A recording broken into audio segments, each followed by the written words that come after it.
Hello and welcome back, Seahorse Knights. Today, we will make a smooth transition between different seahorse body parts and also get to the detail side of things, so this part will be lots of fun, I promise you. This is not the neck fin we are going to sculpt. If I hide the side fin first, you will see that there are too many toruses. Removing some of them and spacing them out will be a good option. And keep in mind, these toruses are not going to be the ones we'll be sculpting on, but they will act as an outline which we are going to use to position the real fins, which we'll also make. So selecting both of them with L, I pressed X and deleted the vertices. Let me just position those a bit better. And this is exactly what I'm doing. I'm just trying to position them, making them a bit evenly spaced out.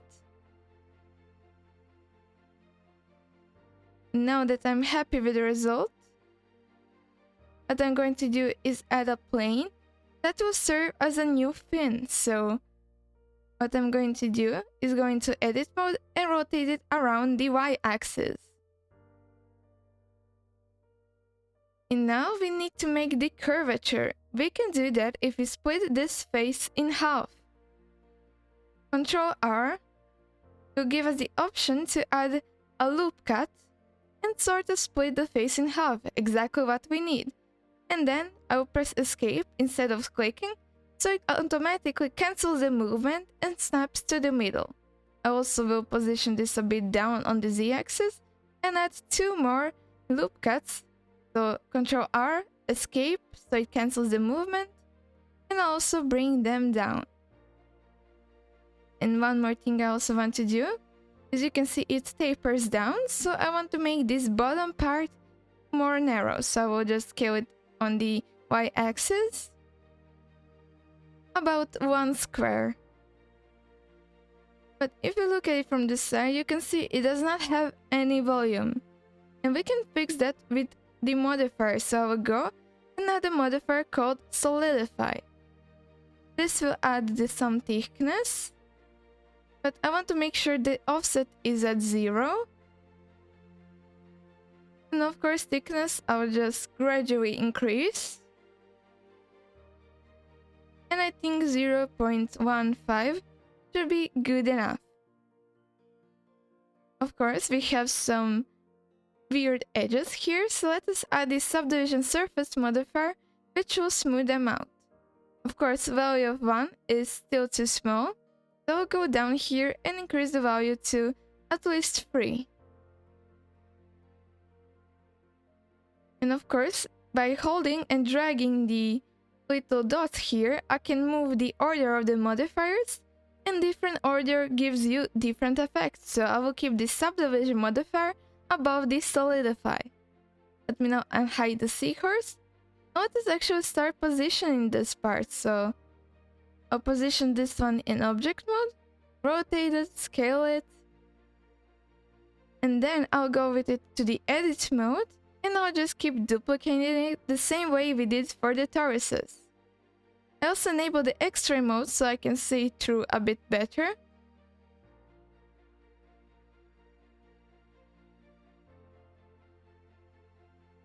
And now I'm just trying to line up the tops of them so you can see the dots are almost touching up here.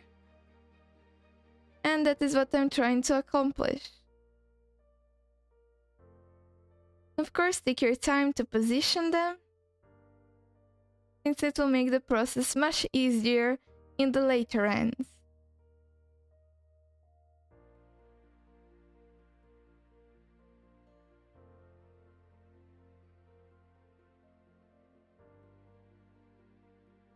Now just scaling them.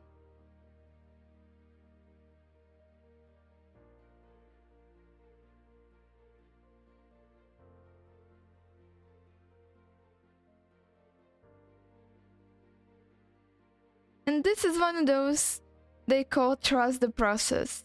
Most of the character making or sculpting workflows are like that. In the beginning, it looks how it looks like, unfinished. But it's up to you to just make it work, to spend some time and worry about the details, and in the end, you'll have something phenomenal. And now what I will do is I will select two of those vertices, press M and merge them at the center. That way we will get the sharp part and also make the fins seem connected. They are connected actually. And of course we can also connect the inner vertices, as it will get rid of the tip, but we can actually sculpt it, which we will do later. I'll just merge those and then merge the vertices also that are in the seahorse.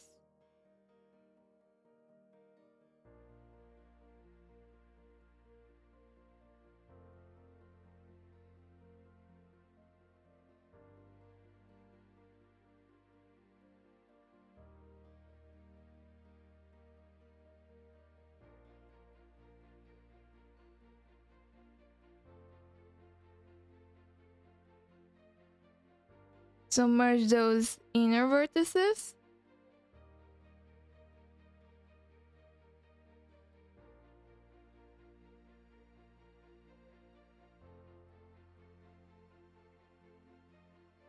And do not worry about lining them up, since they will not be visible, at least the ones in the seahorse.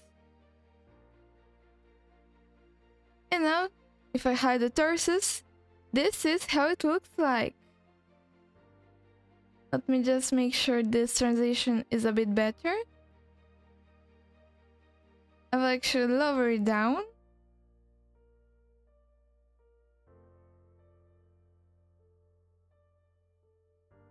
And then the thickness is also fine. And of course we need to apply the modifiers before we join this with the seahorse body. So select the fin, body, and Ctrl J to join them together. But in order to avoid any issues, I'm going to press Ctrl A and apply all transforms. So this will make sure that we do not have any symmetry issues when we go to the sculpt mode. Okay, so in the sculpt mode, if I try now and draw, for example, on the separation between the neck on the head, you can see the mesh still behaves like it is separated, even if we join it with Ctrl J. What we need to do is sort of weld the faces together. We can actually do that with the remeshing option. So make sure the dynamic topology is disabled, x-axis enabled, and in the remesh pad, make sure the preserve volume is on.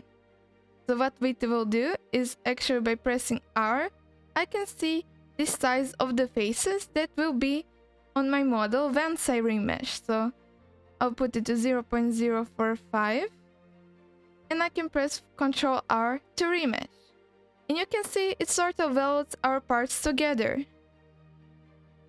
And all faces are the size that we set them to. With the smooth brush, I will smooth the transitions, hence lower the value, the more detail you will have and the smaller faces will be. Also, I'll make sure I put this on matte cap, so I can see the highlights and crevices much better.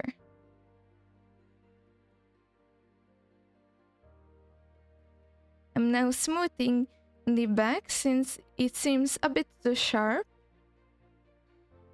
and also smoothing the transition between the back and the fin.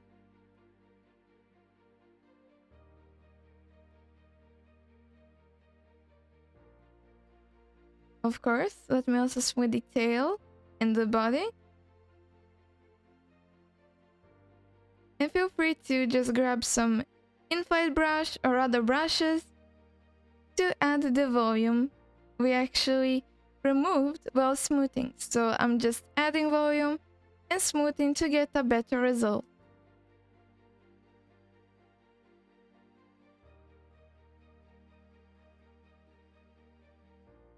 Then we can actually use the crease brush. As you can see, this is what it does. It basically pinches the geometry together and digs in a crevasse. So it is basically like a brush and pinch all in one go. So that way we can just crease the outline with the back fin to get a nicer separation that is much more smooth than the one we had. And you can see, looking by that shadows, it looks beautiful.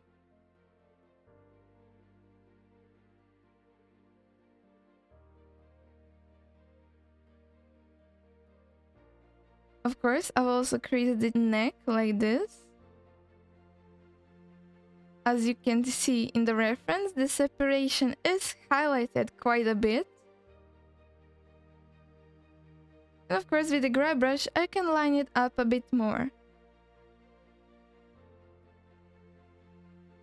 Now, if I enable these side fins, I'm going to actually make the transition we see on the image. So with the crease brush, I'm digging in on the intersection from both sides, from the front, from the back. And now what I'll do is dig a bit more, hide the fin, and make sort of a circle which I will smooth out. This will create a nice indent, which will work as the part from which the fin stretches out. With the inflate brush, I'm going to give this part a bit more meat, from all sides of course. It's basically like adding him a little shoulder. And of course you can see geometry can get quite stretched when we deform it. That is because we are not using the dynamic topology, so we can feel free to control R or remesh from time to time. That will create new faces and geometry will no longer be stretched. But also keep in mind, remeshing does sometimes lose a bit of detail you have done, so later we will just go along with the crease brush and recrease some areas we did before. Now with the plus or add mode, I'm actually creasing this and then inflating and smoothing to get a nicer transition. Also look at it from different sides, from the back.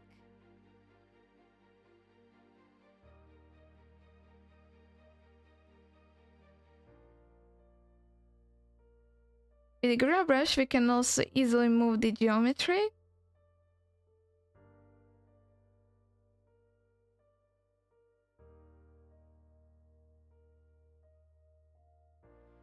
And then from the front view, I want it to be a bit more visible. So I'm just slightly pulling it outwards.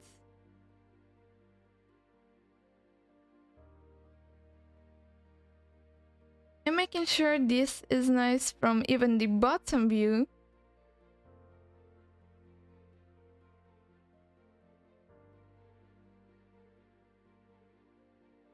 And then once again, I'll smooth it a bit more. And it looks much more natural that way. And now let us also recrease some of the parts. That's the lost detail we get from remeshing once again. That is why later we'll continue on using the dynamic topology.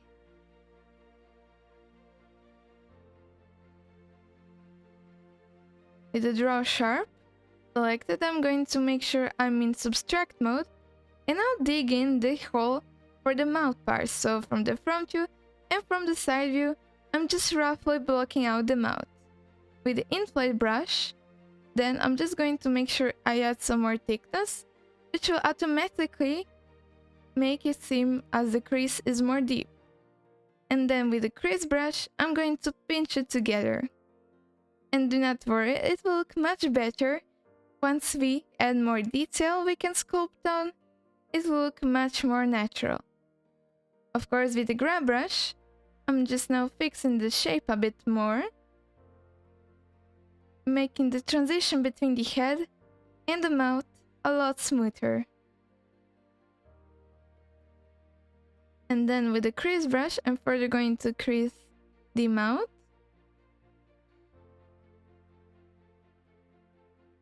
And also let me fix this part here. We need to add him some plump cheeks so he looks cute. Or she. You never know. With those big eyelashes, he or she is looking quite cute. And if you like the video or if you're enjoying this series, make sure to like, share, and subscribe, since I really do appreciate it. And also feel free to check out my course on how to make game-ready characters in Blender from scratch. See you soon! Bye bye!